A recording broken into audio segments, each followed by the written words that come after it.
ఈ సంవత్సరం ఎలినో ప్రభావం వల్ల వర్షపాతం తక్కువ నమోదయ్యే అవకాశం ఉందని కూడా వాతావరణ శాఖ చెప్పిన నేపథ్యంలో కూడా రైతన్నలు కూడా ప్రత్యామ్నాయ పంటలు వేసుకోవాలని కూడా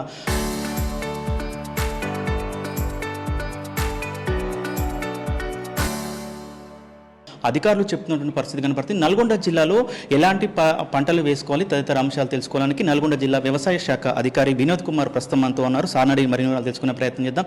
సార్, మొత్తం కూడా ఈ సంవత్సరం ఎలినో ప్రభావం వల్ల కూడా వర్షపాతం తక్కువ నమోదవుతుందని కూడా వాతావరణ శాఖ ఇచ్చింది. ముఖ్యంగా కూడా నల్గొండ జిల్లా రైతులకు ఏం సూచనలు ఇవ్వబోతున్నారు సార్? పంటల మార్పిడి ఎట్లా ఉండబోతుంది?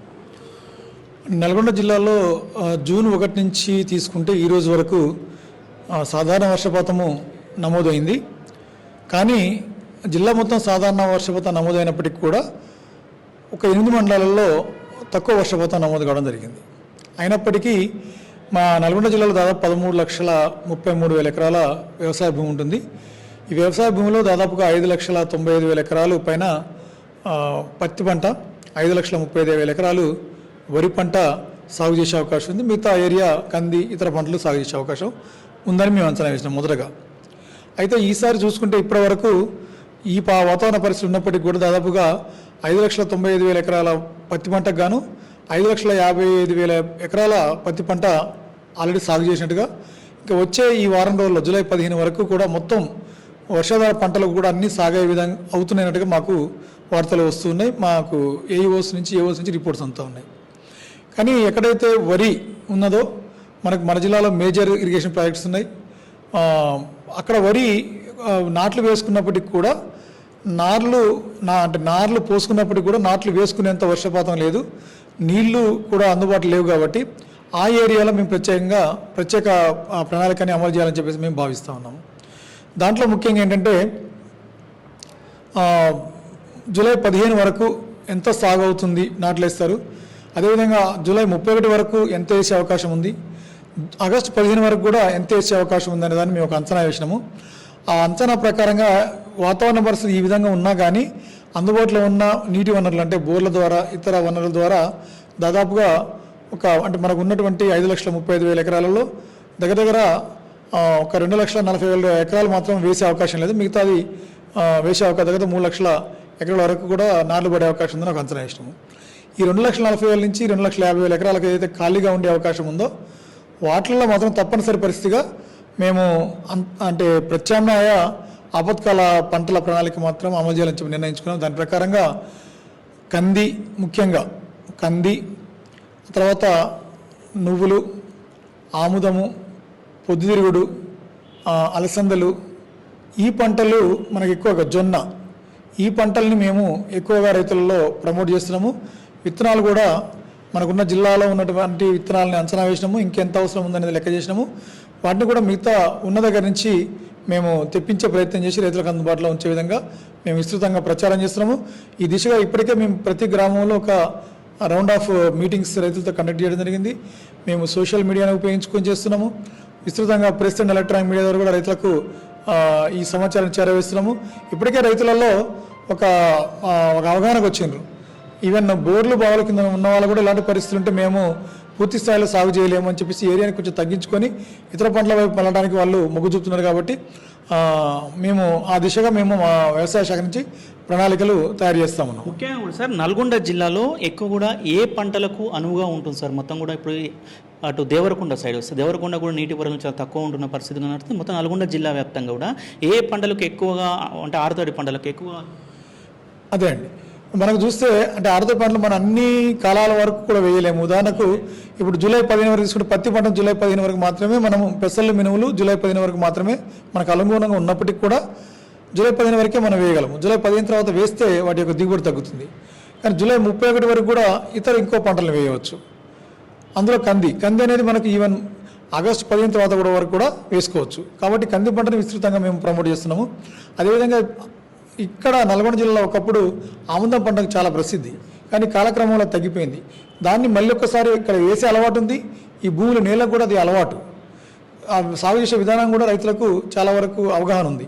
కాబట్టి దాన్ని ప్రత్యేకంగా మేము నేర్పించాల్సిన అవసరం లేదు. కాబట్టి ఆ పంటని విస్తృతంగా మనం ప్రచారం చేసినట్టయితే, వేసుకున్నట్టయితే రైతులకు బాగుంటుందని చెప్పేసి ఆముదం పంటని. అదేవిధంగా జొన్న పంట, జొన్న కూడా ఇంతకుముందు సాగు చేసిన అలవాటు ఉంది. అది కూడా అలసందలు మనం బొబ్బలు అంటాము. వాటిని కూడా మనం ఎక్కువగా అంటే ఈ నెలలకు ఎర్ర నెలలు ఎక్కువ ఉంటాయి కాబట్టి మనం వాటిని ఎక్కువ ప్రమోట్ చేసుకోవచ్చు. ముఖ్యంగా ఏంటంటే రైతులకు మేము ఇక్కడ సూచించేది, ఒకవేళ అంతర పంటలు అంటే వర్షాధార పంటలు వేసుకున్నా కానీ ప్రతి పంటకు అంతర పంటగా వేసుకోమని చెప్తున్నాం. ఉదాహరణకు పత్తి ఉంది అంటే ఒక 6 సార్లకు ఒక కంది సార్లు వేసుకుంటున్నాం. ఇప్పుడు వేసుకోలేని పరిస్థితిలో ఉంటే మధ్య మధ్యలో అయినా కానీ కంది వేసుకోమని చెప్తున్నాము. అట్లాగే వరి పంట సాగు చేసేటప్పుడు కొన్ని కీలకమైన సూచనలు రైతులు చేస్తూ ఉన్నాము. ముఖ్యంగా ఏంటంటే ఇప్పుడు నార్లు వేసిన వాళ్ళు వేసుకోలేని పరిస్థితి ఉండి కొంత నీళ్ళు వస్తే నెక్స్ట్ నీళ్ళు వస్తే వేసుకునే పరిస్థితి కనుక ఉంటే అక్కడ ప్రభుత్వం సూచించినటువంటి సన్న రకాలతో పాటుగా డైరెక్ట్ సోయింగ్ అంటాం, అంటే డ్రై డైరెక్ట్ సీడింగ్ అని చెప్పేసి DDS పద్ధతి అంటాము. అక్కడ నార్లు లేకుండా డైరెక్ట్గా మొలకగట్టి దాన్ని వేసుకొని ఆ సాగు పద్ధతి ద్వారా చేసుకునే విధానాన్ని రైతులకు మేము ప్రోత్సహిస్తున్నాము. అట్లా కాకుండా రెండో విధానం ఏంటంటే ఒకవేళ రైతులు వరి వేసే పరిస్థితిలో ఉండి ఎక్కడెక్కడ వేసినప్పటికీ కూడా నీళ్ళ వినియోగం ఎక్కువగా వాడకుండా ఆల్టర్నేట్ వెట్టింగ్ అండ్ డ్రైయింగ్, అంటే అప్పుడప్పుడు ఆడబెట్టము, అప్పుడప్పుడు నీళ్ళు ఇవ్వడం, అవసరాన్ని బట్టి మాత్రమే నీళ్లు ఇచ్చే విధంగా అలాంటి పద్ధతులను కూడా రైతులకు మేము ఎక్కువగా ప్రమోట్ చేస్తున్నాము. అదేవిధంగా ఈ వర్షాధార పంటలకు కూడా మామూలు పరిస్థితులు అయితే మామూలుగా చదునుగా ఉంటుంది, భూమి సాగు చేసుకుంటూ ఉంటారు.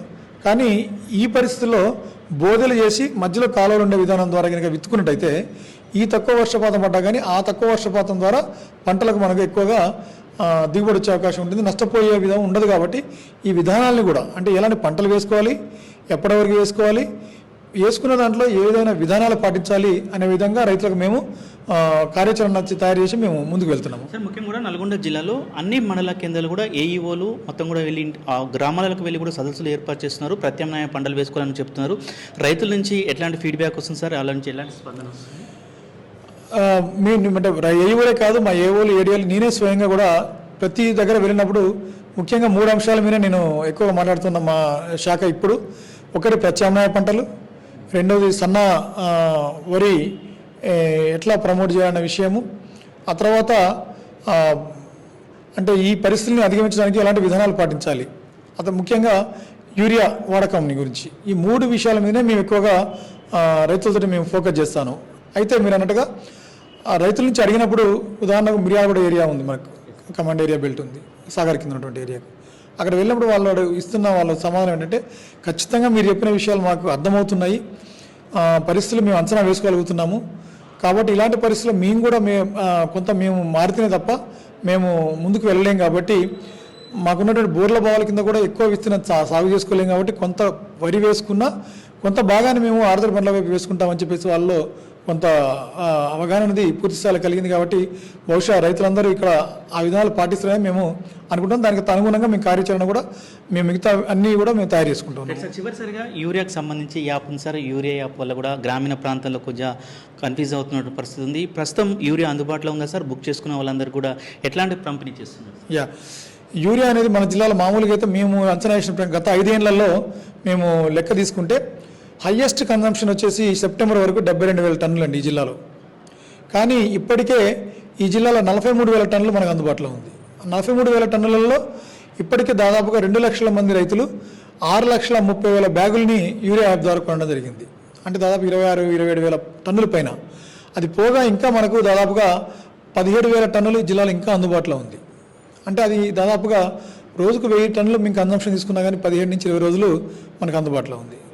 అదే దాంతోపాటుగా ఇంకా మాకు రిక్వైర్మెంట్ అవసరం ఉందని జిల్లా కలెక్టర్ గారి ద్వారా మా డైరెక్టర్ ఆఫ్ అగ్రికల్చర్కి మేము ఇండియన్ కూడా పంపడం జరిగింది. అంటే జూలై, రేపు ఆగస్టు, వచ్చే సెప్టెంబర్ కూడా మాకు ఏ నెలకు ఎంత ఉంటుందో అవసరం ఉంటుందో అంచనా వేసి పంపడం జరిగింది. అంటే ఇప్పటివరకు యూరియా యాప్ ద్వారా రైతులందరూ సజావుగా చేసుకుంటున్నారు, ఎలాంటి ఇబ్బంది లేదు. వాళ్ళు కొన్ని చోట్ల నేను రైతులకు ఇంటరాక్ట్ అయినప్పుడు ఇంతకుముందు కన్నా ఇదే బాగుంది అంటారు. కాకపోతే అక్కడక్కడ ఎవరికైతే స్మార్ట్ ఫోన్ లేవో వాళ్ళు కొంచెము ఇబ్బంది పడుతూ ఉన్నారు. దానికోసం వచ్చేసి మా AEOలు రైతు వేదికల ద్వారా కలెక్టర్ గారు మాకు ఆదేశాలు ఇవ్వడం జరిగింది. ఎక్కడైతే అలాంటి ప్రాంతాలు ఉంటాయో గుర్తించి ఆ సమయాలు ఉదయం 6 గంటలకు, మధ్యాహ్నం 3 గంటలకు యాప్ ఎనేబుల్ అవుతుంది కాబట్టి స్టాకు ఆ టైంలో వాళ్ళు వచ్చి AEOల దగ్గర రైతు వేదికలో ఉన్నట్టయితే వాళ్ళు AEOలు సహాయం చేస్తూ ఉన్నారు. అదేవిధంగా కొంతమంది వాలంటీర్స్ గ్రామంలో ఏర్పాటు చేసుకున్నాము, చదువుకున్న వాళ్ళు, పక్క వాళ్ళు, కొంత ఆదర్శలాగా వాళ్ళు హెల్ప్ చేస్తూ ఉన్నారు. మరి నిన్న ప్రభుత్వం ఒక ఆదేశం జారీ చేసింది, మీ సేవ ద్వారా కూడా బుక్ చేసుకోవచ్చని. సో ఇన్ని సదుపాయాలు ఉన్నాయి కాబట్టి దాదాపుగా రైతులందరూ ఎలాంటి ఇబ్బంది లేకుండా యూరియా బుక్ చేసుకున్నారు. యూరియాకి ఎలాంటి ఇబ్బంది లేదండి, సరిపోని స్టాక్ ఉంది. రైతులు ఆందోళన కానీ అపోహ కానీ పడాల్సిన అవసరం లేదు. Thank you sir. ముఖ్యంగా కూడా ఇది వ్యవసాయ శాఖ అధికారి చెప్తున్నటువంటి పరిస్థితి కంటే నల్గొండ జిల్లాలో కూడా రైతులు ప్రత్యామ్నాయ పంటల వైపు కూడా ఎక్కువ మొగ్గు చూపాలని కూడా చెప్తున్న పరిస్థితి. మేము ప్రతి మండలానికి ప్రతి గ్రామానికి వెళ్ళి కూడా రైతులకు అవగాహన కల్పిస్తున్నాము. దానిలో కూడా రైతులు కూడా అవగాహన చెందుతున్నారని కూడా చెప్తున్న పరిస్థితి. మొత్తం కూడా యూరియా యాప్కు సంబంధించి మొత్తం ఇప్పటి వరకు యూరియా కూడా అందుబాటులో ఉందని కూడా చెప్పారు. ఇంకా మేము కావాల్సిన ఇండెంట్ని పెట్టాము, ఇంకా కొంచెం యూరియా కూడా రావడానికి సిద్ధంగా ఉందని కూడా వ్యవసాయ శాఖ అధికారి వినోద్ కుమార్ చెప్తున్నట్టు పరిస్థితి కనపడుతుంది. వీడియో జర్నలిస్ట్ కృష్ణతో అచ్యుత్ RTV నల్గొండ.